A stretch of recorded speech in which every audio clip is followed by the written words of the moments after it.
Hi, Kimberly. Welcome back to our second podcast. We have some exciting news, right? We do. What is the name of our new podcast? It's called Volume 2. I love it. I love it. And why is it called Volume 2? Because this is the new chapter. The next chapter. Yes. So we started the podcast last year, right around this time. And obviously, I think everyone knows we had some staffing changes in the fall. And so we paused the podcast, and here we are with a new team, and we're in our next chapter. Yeah. So we're super excited. All right. So we have a couple guests here today. Who do we have? First, we're going to introduce our new summer intern, Riley. Hello. Hi, She Riley. just started yesterday, and we're already putting her on a podcast. You know, I don't even know what to say. She's had a ringer of the last day or two. Yesterday, I think we went from meeting to meeting to meeting all day long, and today wasn't much different. Yeah. So, welcome. I Thank keep you. saying next week's going to be a little bit calmer, but I don't think it's going to be. That's okay. It's okay. it's all right. It's all right. So we're going to do, Riley's going to chime in, but we are going to have her as our special guest for our next podcast. Yes. But today's special guest is Linda Moran. She is our manager for the Pollyant Trail. Welcome, Linda. Thank you for having me. No problem. Get nice and close. Oh. Nice and close. We're real cozy here. All right. So talk to us a little bit about what does the manager of the Pollyant Trail do? Basically everything. Okay. I write grants. I administer grants. I return emails, phone calls, pick up trash, mow the grass, cut the trees, fill the holes, replace the signs, dig a lot of holes, organize Girl Scout groups and Boy Scout groups and community groups, and you name it, I do it. That's So. excellent. How long have you been in this role? September 16th, I will be starting my 10th year. Oh, wow. That's so exciting. That's a long Yeah. time. It is, and I just was talking with the DNR this morning, and she goes, well, how long you plan on sticking around? My husband is retiring in 79 days. And I said, they'll be dragging my carcass off this trail. Aw. I'll be that 82-year-old lady, and everybody will be laughing at. So, Yeah. But you have a great personality, so Yes, we I love the do. 82-year-old you. I So- don't know. How did you get into this? Because if I remember correctly, in just random conversations, your background is not necessarily in this. No, Okay. my background, I started out for business law. Hated it. Hated it. So then I went into business administration. And I ended up working for hospitals and clinics and different things forever. And finally I came home one day and I told my husband, I said, if I have to go back and deal with everything in healthcare, I'm sticking my head in the oven. Oh. So, yeah. So I decided to make a change and retire. And my husband kept saying, you're not retired. You're just between jobs right now, Right, honey? Yeah. Yeah. So I started working locally for a dentist for a while and a chiropractor, and just kind of, just part-time here and there, nothing fancy. And one day I went to the gym in my spin class, and the spin class instructor came in and said, hey, I just got this new part-time gig running the Pollyant Trail. And I said, what do you mean? That's a thing? That's a thing you can do? And he said, well, yeah. And I said, well, what do you do? And he goes, pick up trash and, Dig grants, dig holes and fill holes and mow. And I said, I was so angry because that was my job. Oh. I just didn't know it existed. Okay. I said, finally, the world has reached out for me. So a couple years later, he came into the same spin class and said, so I'm giving my notice. I'm not going to do it anymore. And I said, well, who's going to take care of my trail? And he goes, I don't know. I guess you're going to have to find somebody. And I said, well, who's in charge of that, finding somebody? And they said, Joe Young, who is the Village of Oxford manager at the time, and somebody I'd known forever. And so I walked into Joe and I said, Joe, so I heard the Pollyant Trail's looking for a manager. When do I start? I want the job. And he goes, no, it's not like that. You've got to apply for it. Yeah, whatever. When do I start? He's like, knowing me very well that anything I want, I get. Yeah. It may take me a minute, but I always get it. So he said, no, bring me a resume, bring me a CV, whatever you got, and we'll submit it to the council. I'm like, yeah, whatever, formalities, when do I start? And I said, well, listen, I'm going to be climbing Mount Rainier in a week. So when I come back, and they said, fine, it'll be a month, don't worry about it. So we went through the whole interview process, and 36 people actually applied for this job. Oh my God. Which I thought, 36 people? Wow. That's kind of weird. And I said, fine, whatever. So I made the top 3 and got the job out of the 3. And the other 2 candidates were really good, but they weren't outdoor hands-on. They were more administrative indoor.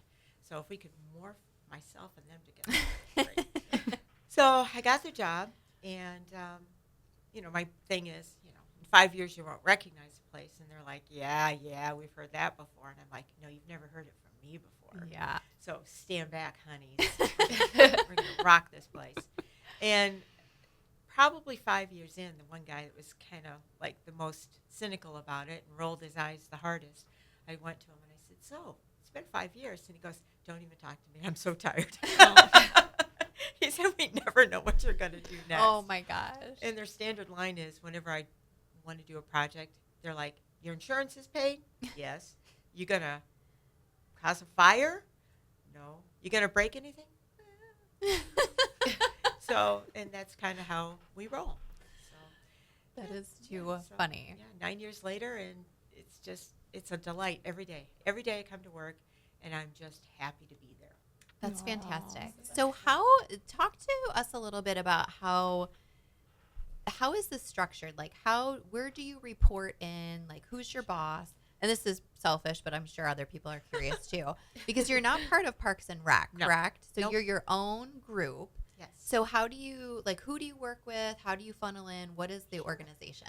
So the Polynesian Trailway Management Council is comprised of representatives from each of the 5 communities the trail runs through: Orion Township, Oxford Township, Village of Oxford, Addison Township, and the Village of Leonard. We typically have 1 to 2 representatives, and they all have to be elected officials that are appointed by the individual municipalities. We were meeting every month. Now we're every other month. Just Yeah. Busy. Yeah. Everybody's so busy, and everybody sits on 5 different Yeah. councils, myself included. We sit on different boards. Mm-hmm. I am we have a citizens rep, Kevin Green, and myself are the only 2 that are in the group that are not voting members. Okay. I am a contracted employee, so I am technically not an employee. Oh, okay. I have my own company, Okay. so they pay my company for my hours. Interesting. Mm. Okay. So I sign a contract. I believe I have a 3-year contract right now. It was yearly, Mhm. and they just said, let's do it 2 years, and then they're like, let's do it every 3 years. Mhm. So I think I'm the second year of my second year of my 3-year contract. Gotcha. So they are given money by each of the municipalities to operate the trail. Okay. And it's based on population, linear miles of the trail that runs through the municipalities. And it's kind of a sliding scale formulary that there is. Okay. So based on that, we get money in. We are always short. We're always grifting for money because, that's just the way it is. We're a nonprofit. We're a 501c3. So any tax deductions you would like, donate. We work with a lot of community groups and different things like that. So they basically tell me how to run things, and then I just do it. Yeah. And then I come with ideas like, you know what we really need? And they're like, oh, God, what do we need now? What do we need now? And, I do a lot of community outreach programs. We do a lot of educational programs with the schools, Boy Scouts, Girl Scouts. We have a lot of community organizations that come out. We have the Home Depot, Auburn Hills / Orion Home Depot. It's coming out on the 19th. Oh, very cool. And they do a day of giving. We have churches that come out that do a day of giving. We had a family reunion. Oh my Oh. Last year. Wow. That's cool. Every year, this That's a group great idea. has a family reunion, and wherever they happen to have their reunion at, they do a day of giving. So the whole family comes out, And I think we had like 40 people on the trail. Wow. Nuggets to grandmas and grandpas. Yeah. And grandma was in the lawn chair, directing everybody, watching the babies, giving out snacks, making sure everybody was covered. Yeah. Grandpa was on the big riding lawnmower, taking That's care of business. hilarious. And we had a great time. It was so phenomenal. I mean, I thought, here's a family. And every time they do this reunion, they go to the community and they say, well, how can we help you? Yeah. Sometimes it's a food bank. Sometimes it's just coming out, mowing and cleaning a park. Yeah. And it's just lovely. So That is beautiful. yeah, so we do it that way. Yeah. What would you say has been your maybe top favorite projects or initiatives that you thought of? You went to your board and said, let's do this. And whether they said yes right away or you had to convince them and you walked away from that thinking, this is really why I'm doing this. We have a parking lot area right on Clarkston Road, Clarkston and Rhodes Road. When I took the job, you could not see the parking lot if you stood on the trail. You could not see Clarkston Road if you stood on the trail. It was just a mess. There were mattresses and garbage and trees and just awfulness there. It was a blight. So went and talked to a couple of friends who donated some money and some time. And the joke is, I can find money. I need skills and I need equipment. Mm-hmm. Like I need a bulldozer. Mm-hmm. I need a dump truck. So they brought all these things to Clarkston Road. They cleared the area. They put down dirt. They put down grass seed, and just really made it something special. So, based on our clean slate at that point, we started to do a park. So, a gentleman that used the trail a lot passed away, unfortunately, very young. His friends and family came and said, "We want to do something special." They built a gazebo over there. Oh. And it is absolutely gorgeous gazebo over there. His father is helping us do a paving project over there. Very cool. So we're going to be able to take out some part of the trail over there, 1,544 linear feet, take out the chip coating that's over there that we hated and is failing, and we're going to be able to pave it. That's awesome. We have a vault toilet over there, which is the jewel of my eye. I knew I'd be the queen of toilets. But So proud. yeah, I'm so proud. So we have all of this that's gone over there. A young lady who was a good friend of mine and was the girlfriend of my best friend's son died at 20 in a car accident. My So goodness. there's a little bench over there. And right next to her bench, we have a rock garden.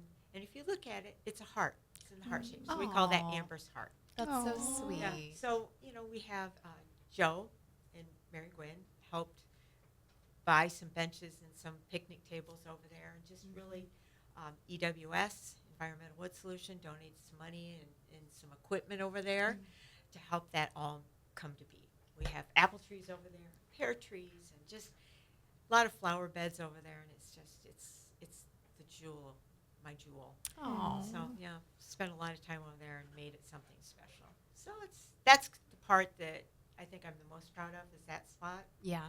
Not to be discounting our pollinator gardens. We've won Mhm. 4 awards in Orion Township on our pollinator garden. Yeah. We have started a pollinator garden in the village of Oxford now, the Justin Schilling Memorial Mhm. Garden that is entering phase 2. I was over there planting flowers there this morning, and it's starting to come together, and so we do that. Where is the pollinator garden in Orion? It is just south of Joslyn Road, Okay. north of Clarkston Road.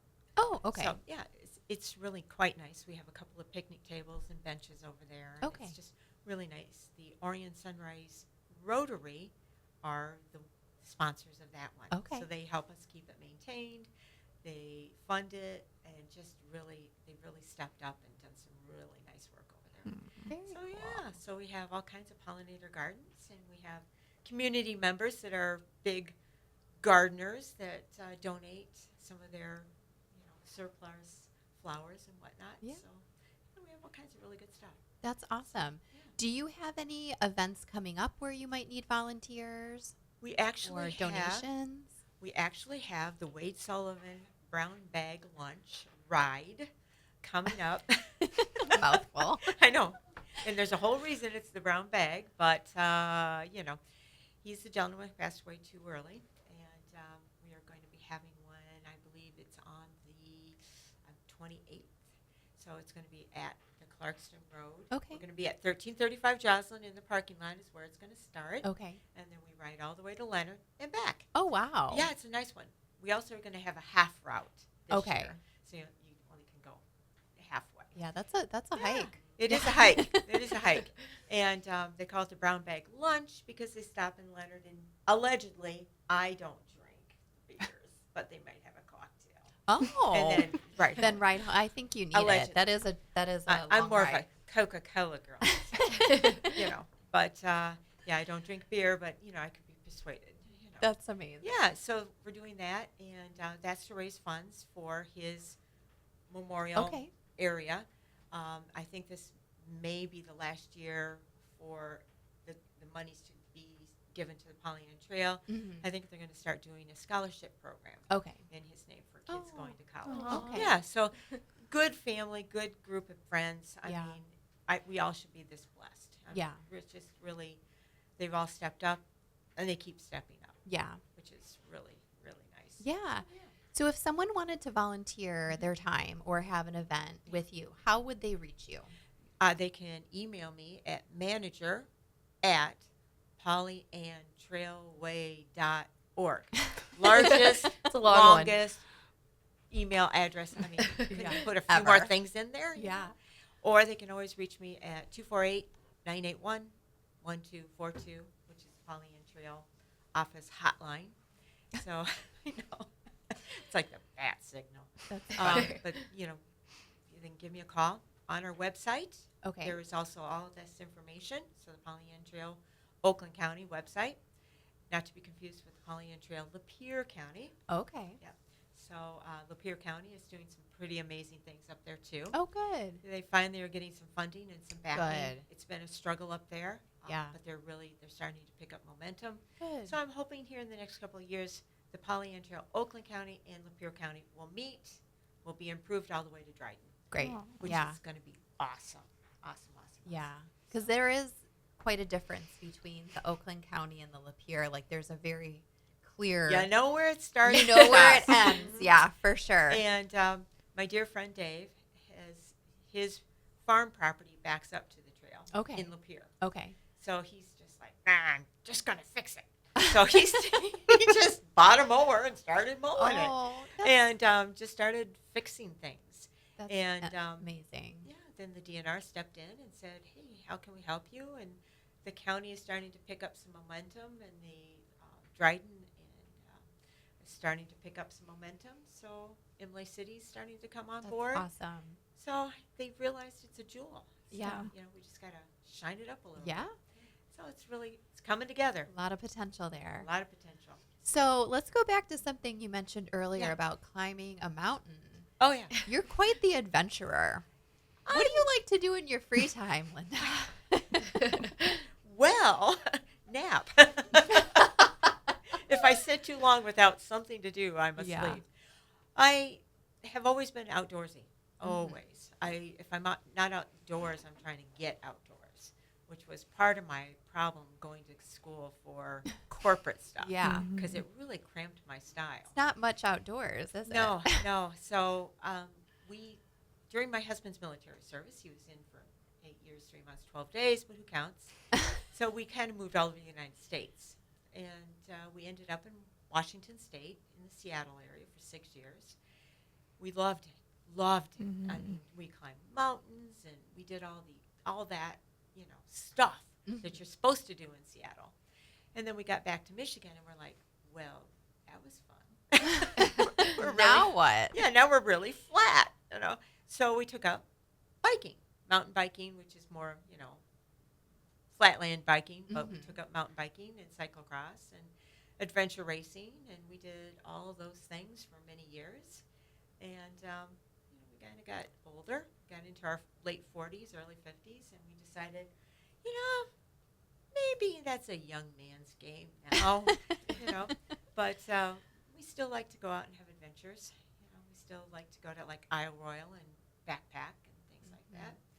But yeah, so It's always a treat when she comes to visit the office because she always has some crazy story about something that happened on a trip. I know. You have really good stories. I have good stories. I have an eclectic life. My husband is actually writing a book.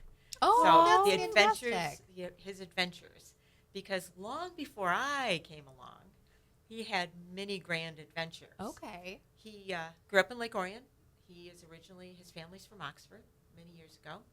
And the canine rescue that's north of town in Yeah. Oxford, his grandparents owned that Oh, property. no kidding. Yeah, many, many years ago, they owned that property and raised English setters and Jack Okay. Russell Terriers. Okay. So it's been a kennel for dogs for many Yeah.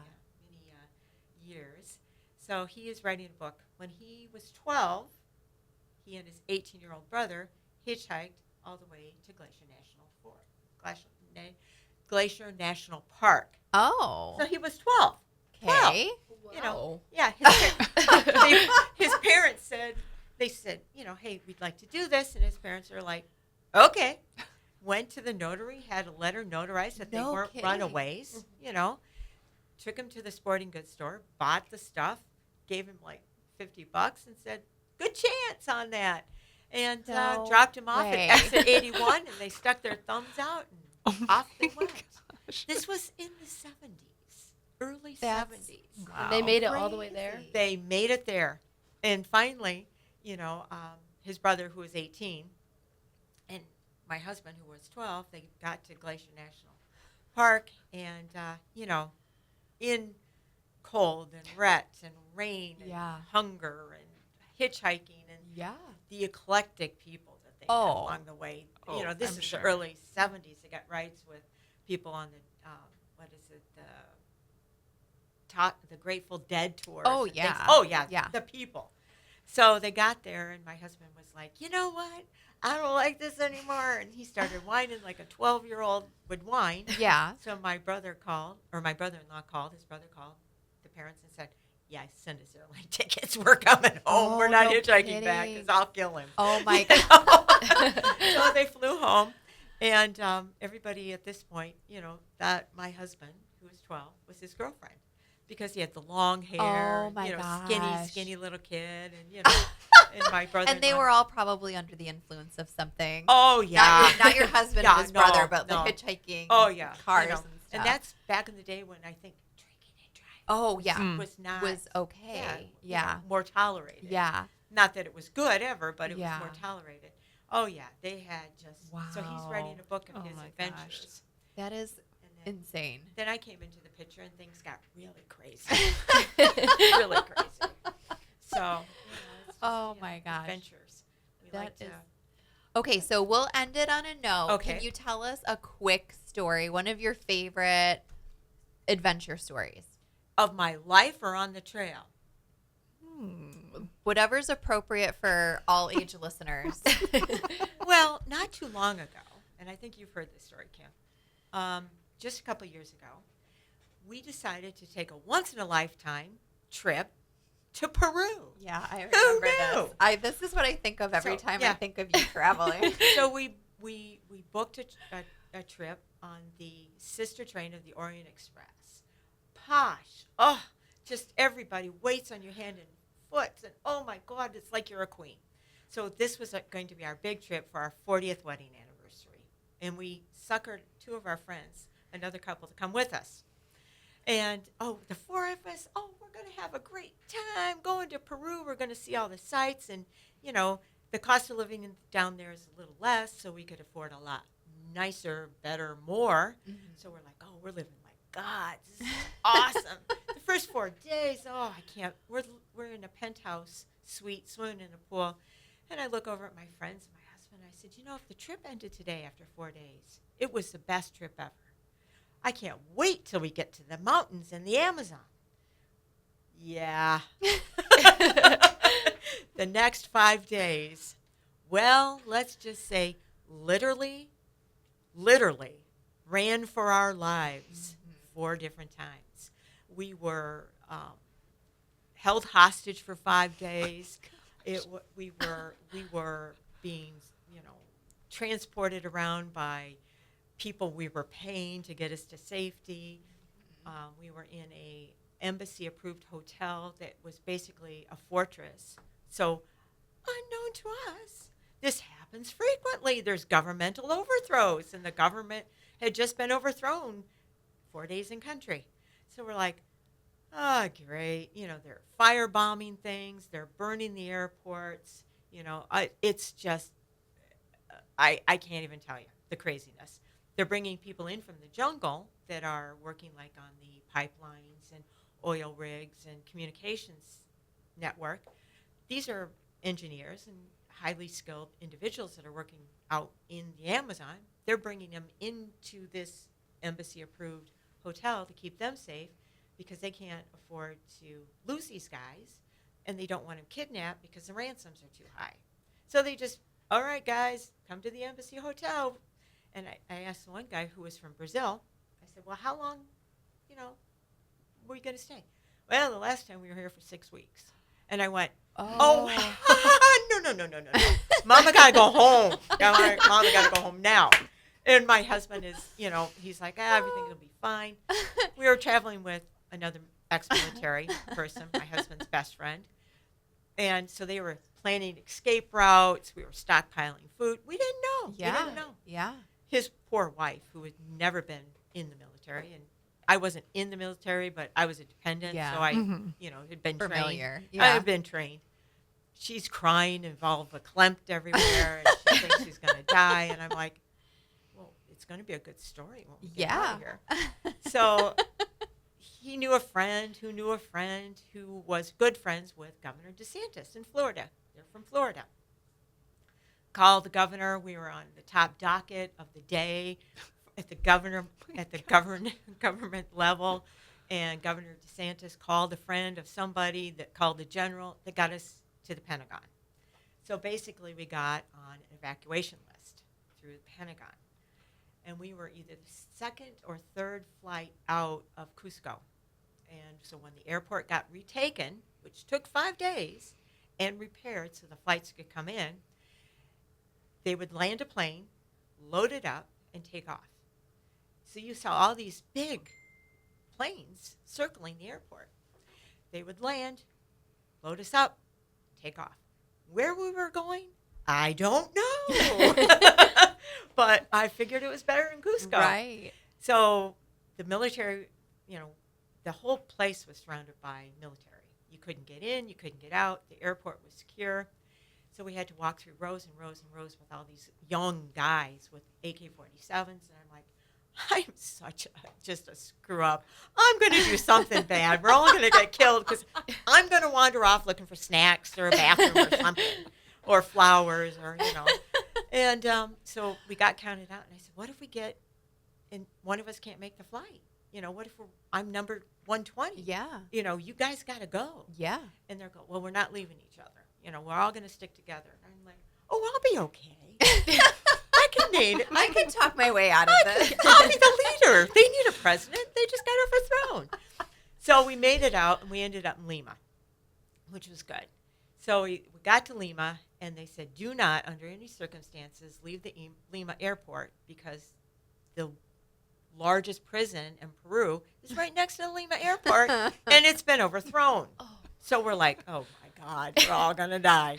So that was pretty much the first time I got scared because you could look out the hotel in Lima attached to the airport, and you could see fires and things like that. And they had just taken the airport. There were tanks everywhere. And this is pretty common there, but very uncommon for me. I'm used to Oxford. Yeah. So everything got done. We were scrambling on the phone. We spent the whole night trying to get flights out. And, we're like, well, at least we have a hotel room. Because a lot of people didn't get a hotel room.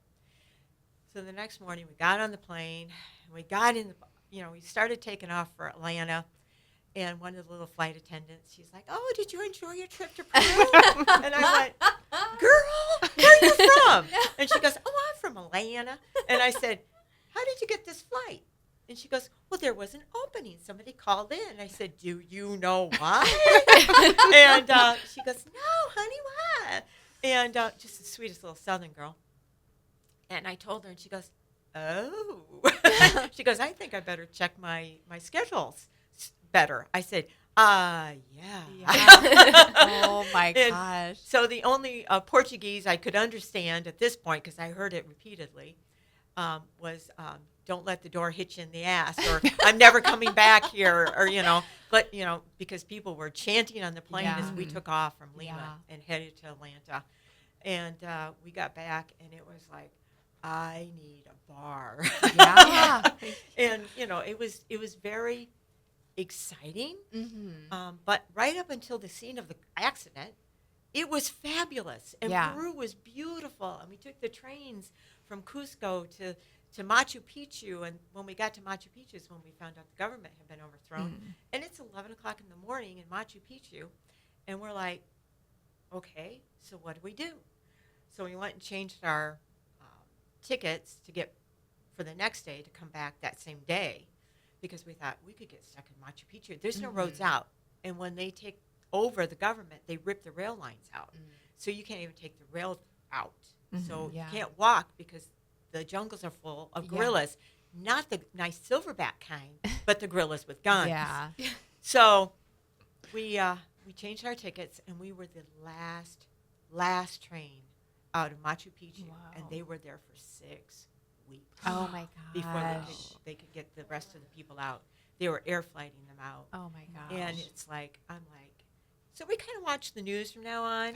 And Before planning a yeah, trip. well, we're scheduled to go to Italy in Okay. September. There you go. And we're hoping our passports are still good. Yeah. Oh, So we'll my see. gosh. So we're doing a eco tour cooking Oh, that's extravaganza awesome. in Dessau, Italy. So That's our next- amazing. Yeah, Oh. nothing run of the mill. Yeah. No, so any other fun stories for Linda, you can reach her at manager at pollyanntrailway.org. Or read my husband's self-published Or book. yes. Is Coming it soon. out? Coming soon? No, coming soon. Okay. So he's finishing up, putting touches on it, and our next door neighbor is a lovely 80s lady, and my husband and she are best friends. Oh. So she is critiquing his book Okay. and giving him pointers. Editing the Mhm. book. And she's giving some amusing antidotes to throw in there. That's funny. So, and the book is hilarious. I mean, he did it lightheartedly because Yeah. it's like, Mhm. right up to where I had a heart attack or, that kind of stuff. Oh my But, gosh. yeah, Well, so- that's amazing. Yeah. Thank you so much for joining us today. Thanks for Never a having dull me. moment with you, Linda, Oh, and I no. love it. No. I love seeing your face. Anytime you want to come out on the trail, I always have Gatorade. So Awesome. Stop on by. Very Yeah, cool. yeah, Well, so thank you again. thanks for having me, ladies. It was Yeah. a pleasure as Mhm. always. Yeah. And nice to meet you. Nice to meet you. It's going to be Yes. exciting. Little Oxford girl helping you out for the I summer. know. Yeah. We're so excited. I'm excited. I know. So again, our next podcast will be Riley. So we'll deep dive into her background and skills and what she's doing in her free time. What do we have going on, Jess? Real quick before we wrap it up for today. Well, coming on Sunday, the White House District is having their vendor market. That's right. They Um, sure are. But it's also in conjunction with the Flower and Fair Market in Lake Orion. Yeah. So the trolley is going to be running noon to 5 on May 18th. So you can go Yep. shop the market, head down to the Flower Fair. And that's in addition to the regular schedule Yes. on Friday and Saturday. Yes. Yep. Yeah, and then we're just still gearing up for summer. We're getting really close. We have our Cornhole League is open if you want to sign up. You can check our Facebook page for that. Line dancing is open, so you can sign up for that. Yeah. And- Concerts and are kicking concerts. off in almost a month. Yes. And then market in 2 months. Mm-hmm. We have a pub crawl at the end of June. So, yeah, we're just busy working, trying to get everything together for the last minute things. We'll be planting flowers Yes. soon in the next couple weeks, just once the weather settles out. We did a little bit of a cleanup day. We had a beautification champion Yes. lead a cleanup day on May 4th. And unfortunately, the weather was a little Yeah, it wasn't the Under- best. Yeah, it wasn't the best, but we did get a little bit done, so that was exciting. Mhm. And I think he would like to plan something else soon. I know he wants to get on the trail as well good. because he frequents the trail, so he wants to give back. So I'll make sure to have him reach out to you. Wonderful. Yeah, how are you doing, Jess? Good. You. Her eyes are glassy, and she's Well, looking a little do great crazy. job. You guys Well, really thank do a good you. job. Thank too. you. We have to have fun because Yeah. I think we're 'Cause in a they're- phase right now where Jess is questioning her life choices. Never never question them. Just keep pushing harder. Just notice them. Yeah. Just acknowledge them. Yeah. Let them go. Yeah. You'll never be the same. Oh, awesome. Well, thank you all. We will see you guys in a couple weeks and enjoy this beautiful weather. Thanks.